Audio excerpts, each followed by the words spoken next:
السلام علیکم ناظرین، میں محمد اسلم حسین سیاست کے اس عالمی خبر نامے میں آپ سب کا استقبال کرتا ہوں۔ پیش ہے آج کی کچھ اہم خبریں۔ کینیڈا کے وزیر اعظم مارک کارنی نے کہا ہے کہ قواعد پر مبنی آزاد تجارت اور سرمایہ کاری کی دنیا گزر چکی ہے۔ جنوبی کوریا میں ایشیا پیسیفک اکنامک کوآپریشن کے سربراہی اجلاس میں ایک کاروباری تقریب سے خطاب کرتے ہوئے کہا کہ قواعد پر مبنی آزاد تجارت اور سرمایہ کاری کی مستقل توسیع کی پرانی دنیا، ایک ایسی دنیا جس پر ہماری قوموں کی خوشحالی کا بہت زیادہ حصہ شامل ہے، ختم ہو چکی ہے۔ چین کے سرکاری ذرائع ابلاغ کے مطابق کارنی سربراہ اجلاس کے موقع پر چینی صدر شی جن پنگ سے ملاقات کریں، جو 2017 کے بعد چین اور کینیڈا کے مابین پہلی باضابطہ بات چیت ہے۔ کارنی نے کہا کہ کینیڈا کا مقصد اگلی دہائی کے دوران اپنی غیر امریکی برآمدات کو دگنا کرنا ہے۔ آج کے اس خبر نامے کو ایم ایس ایجوکیشن کی جانب سے اسپانسر کیا جا رہا ہے۔ کیا آپ چاہتے ہیں کہ آپ کے بچے کم سے کم وقت میں مکمل حافظ قرآن بنے؟ ہمارا ہدف ہے 2 سال میں مکمل حفظ قرآن۔ اس کے لیے ہم استعمال کرتے ہیں جدید میموری ٹیکنیک۔ 371 طلبہ نہ صرف حافظ قرآن بنے، اصلی تعلیم جاری رکھتے ہوئے انجینئرنگ میڈیسن میں داخلہ حاصل کیا۔ ایم ایس حفظ اکیڈمی کے 6 حیدرآباد میں واقع ہیں اور 3 دہلی میں۔ داخلے کے لیے 9059915022 پر رابطہ کیجیے۔ Please click the link given in description for more details۔ امریکہ اور بھارت نے 10 سالہ دفاعی فریم ورک پر دستخط کیے ہیں، جس کا مقصد بحر ہند و بحر کال میں فوجی تعاون کو فروغ اور علاقائی سلامتی کو مضبوط بنانا ہے۔ امریکی وزیر دفاع پیٹ ہیگسٹ اور بھارتی وزیر دفاع راجناتھ سنگھ نے آج جمعے کو ملیشیا کے شہر کوالالمپور میں ایک مشترکہ پریس کانفرنس میں اس معاہدے کا اعلان کیا۔ یہ معاہدہ واشنگٹن کی جانب سے بحر ہند و بحر کال کے لیے طویل المیعاد وابستگی پر سامنے آیا ہے، کیونکہ چین کی فوجی توسیع اور علاقائی اثر و رسوخ پر کشیدگی میں اضافہ جاری ہے۔ اس معاہدے کو پرمقصد قرار دیتے ہوئے ہیگسٹ نے کہا ہے کہ اس سے دونوں افواج کے مابین ہم آہنگی میں اضافہ ہوگا۔ انہوں نے کہا کہ یہ ہماری دونوں افواج کے لیے ایک اہم قدم ہے۔ ہیگسٹ نے مزید کہا کہ یہ ایک محفوظ اور خوشحال ہند بحر کال کے لیے مشترکہ عزم کی عکاسی کرتا ہے۔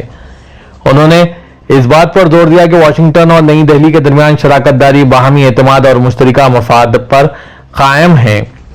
امریکی وزیر دفاع نے یہ بھی کہا کہ تازہ ترین دفاعی معاہدہ ہندوستان کے ساتھ مشترکہ سلامتی اور مشترکہ ویژن کے لیے امریکہ کے طویل مدتی عزم کی نشاندہی کرتا ہے۔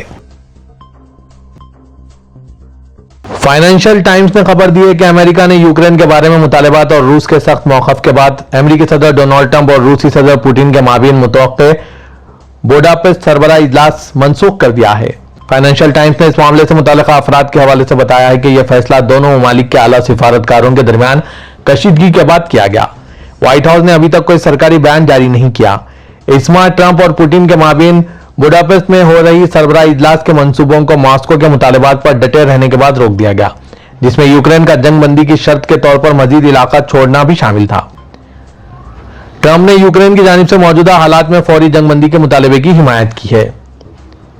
ٹرمپ اور پوٹن نے یوکرین میں روس کی جنگ کو ختم کرنے کے بارے میں تبادلہ خیال کرنے کے لیے ہنگری کے دارالحکومت میں ملاقات کرنے پر اتفاق کرنے کے چند دن بعد روسی وزارت خارجہ نے واشنگٹن کو ایک میمو بھیجا ہے، جس میں انہی مطالبات پر زور دیا گیا تھا جس کو پوٹن تنازع کی بنیادی وجوہات کہتے ہیں، جس میں علاقائی مراعات، یوکرین کی مسلح افواج میں تیزی سے کمی اور اس بات کی ضمانت دی گئی ہے کہ وہ کبھی بھی نیٹو میں شامل نہیں ہوگا۔ جوہری بم حملوں میں زندہ بچ جانے والے نوبل امن انعام یافتہ جاپانیوں نے امریکی صدر ڈونلڈ ٹرمپ کی جانب سے نیوکلیئر ہتھیاروں کی ٹیسٹنگ کے اعلان کو سراسر ناقابل قبول قرار دیا۔ خبر رساں ادارے AFP کے مطابق دوسری جنگ عظیم کے دوران ایٹمی حملوں میں بچ گئے افراد جاپان میں ہیباکوشا کے نام سے بھی جانے جاتے ہیں اور جو کئی سال نہ صرف جسمانی بلکہ ذہنی تکلیف کا بھی شکار رہے ہیں۔ خیال رہے کہ دوسری جنگ عظیم میں امریکہ نے جاپان کے شہروں ہیروشیما اور ناگاساکی پر 2 جوہری بم پھینکے تھے، جس کے نتیجے میں 2 لاکھ سے زائد افراد ہلاک ہوئے۔ آج امریکی صدر ڈونلڈ ٹرمپ نے محکمہ دفاع پینٹاگون کو جوہری ہتھیاروں کی ٹیسٹنگ کے احکامات جاری کیے، جس کے رد عمل میں نوبل امن انعام یافتہ تنظیم نیہون ہیڈانکیو نے جاپان میں امریکی سفارت خانے کو احتجاجی خط بھیجا ہے۔ زندہ بچ جانے والوں پر مشتمل تنظیم کی جانب سے بھیجے گئے خط میں امریکی صدر ڈونلڈ ٹرمپ کے احکامات کو تنقید کا نشانہ بنایا گیا اور کہا ہے کہ یہ دیگر ممالک کی کوششوں کے مترادف ہے جو ایٹمی ہتھیاروں کے بغیر ایک پرامن دنیا کے لیے کوشاں ہیں۔ اسرائیل نے طیاروں اور ٹینکوں کے ذریعے غزہ کے مشرقی علاقوں پر حملے کر رہا ہے، جبکہ اس سے ایک روز قبل امریکہ نے جنگ بندی برقرار رہنے کی یقین دہانی کروائی تھی۔